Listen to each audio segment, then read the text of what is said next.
Men don't care if a woman is a cashier or an astronaut. They just want a feminine woman who respects and loves them and supports them as they face the challenges of life. If you allow a woman to make the rules, she will resent you with a seething contempt even an assaulter cannot inspire. The strongest woman and the most strident feminist wants to be led by and to submit to a more powerful man. Polarity is the core of a healthy, loving relationship. She does not want the prerogative to walk all over you with her capricious demands and mercurial moods. Her emotions are a hurricane, her soul a saboteur. Think of yourself as a bulwark against her tempest. When she grasps for a pillar to steady herself against the whipping winds or yearns for an authority figure to foil her worst indicts, it is you who has to be there. That is the spirit of a man. Unfortunately, this only holds for women of substance, women who are feminine, women who represent the female spirit. Today, we don't have such women, and hence, men are done. Today, women feel they're entitled to everything this world has to offer, and that the men they date or marry owe it to them to bring the world to their feet, offering themselves as robotic slaves to spend their entire lives serving these entitled queens. With the rise of entitled modern women, we are also seeing a rise of men who understand. And this is why more and more men are checking out of relationships with women. They're not approaching women, they're not simping for them, and they're not chasing them, which is something women aren't used to at all. Online dating is dead at this point. Men know how they're viewed and used, and understand the way women exploit and manipulate them. If there was advice I would give to younger people, men and women, it's that you should probably stick to dates that a friend or family member could vouch for. At best, it's like this. At worst, people are being robbed and even deleted because they chose to go out with the wrong person. I guess this is why men are taught young about savings and money. Also, the reason we taught why it's crucial for men to keep making and grinding money is so they won't get scammed and be homeless, as it happens to a lot of men out there. But it's sad it takes a lot longer for women to understand this financially and have savings, because for some reason these days helping your woman out with fixing her budget is now controlling and toxic. There are so many delusional women out there. So many 2s, 3s, and 4s who think they are 9s or 10s. While it's true that beauty is in the eye of the beholder, there is the concept that certain men and women are good-looking in the eyes of most people. Selma Hayek in her youth was one of the most gorgeous women ever, and most guys thought. I've never heard a guy say she was ugly or even decent. Note to all you women who have your lists of what you require in a mate. Guess what? We men have a list too. And just so you know, you are the prize you think you are. So pay attention. The point to make here is, women expect a man to provide while the man is building his wealth. During this time, she is being provided all the necessities plus all the extras. Then when the divorce happens, she gets half. How does this make sense unless she is also working and putting money towards your goals? If a woman keeps begging a man for a commitment and wants to move in together too quickly, that is a red flag, especially without relationship skills. Also, the majority of women cannot handle rejection because it will bruise their egos for a long time, and the game has reversed, ladies. So you all have to pursue us men now and prove yourselves to us, especially decent men, that you're valuable. Plus, most women tend to show fake pleasure and relief after their low-key promiscuous past and messing around with other men having physical relations. Unfortunately, most decent men nowadays don't want to be friends, speak, interact, or socialize with women in general.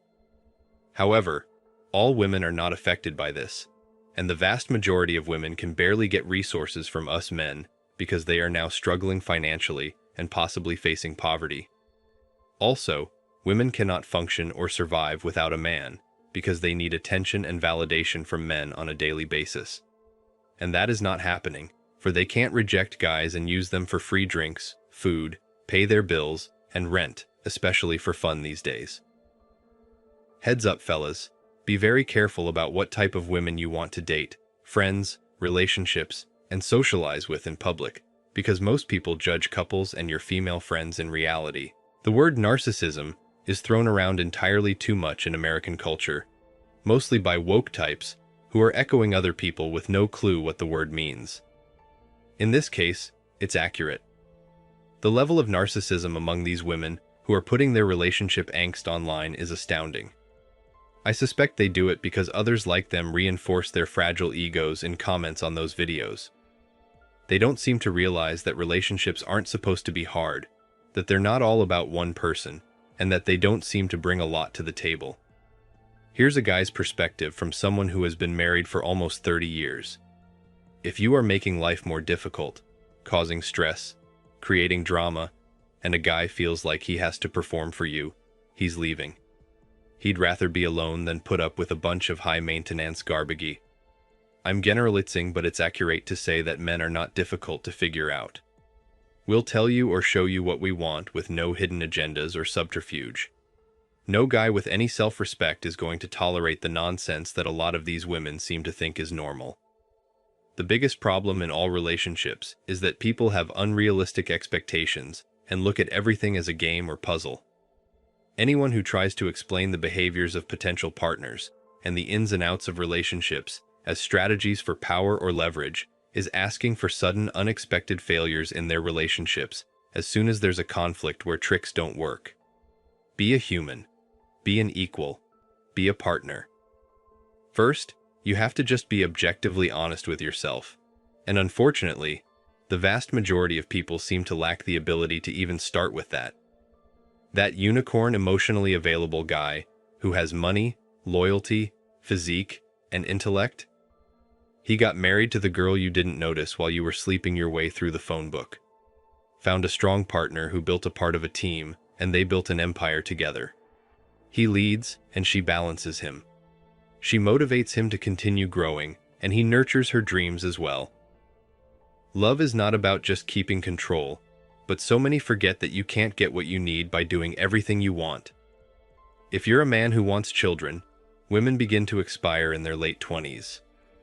If you aren't already together and married, in your mid-20s, you may need a couple of years to be fooled into believing you can trust her. You'll need several years for that, and trying to have a kid unless you're lucky, so you'll need another 5 to 10 years where she's still able to give you children as well. Seriously, women should get started on this in their early 20s to be sure they don't end up with leftovers. Dating isn't actually hard for women. Finding Prince Charming, Chad, Christian Grey, Mr. Perfect, the 6'4" ripped billionaire, that's what these women are actually complaining about. For any of these women who are saying they can't find a man, you could show them a room with 100 men who are willing to go out with them, and women would weed out every single one of them within a few minutes. Too many options, no morals, and everything is about appearance and status. People give themselves a number on some arbitrary attractiveness scale and try to increase their market value. No one cares about being a good or loving person. It's all about how others perceive you and your relationship, and everything must be captured for social media clout. It's not for me. Thanks for watching The Circle of Kings. As always, we're looking forward to your support. So please hit the like button, share this video with your friends, and subscribe to the channel to stay updated with everything all kings like yourself need to know.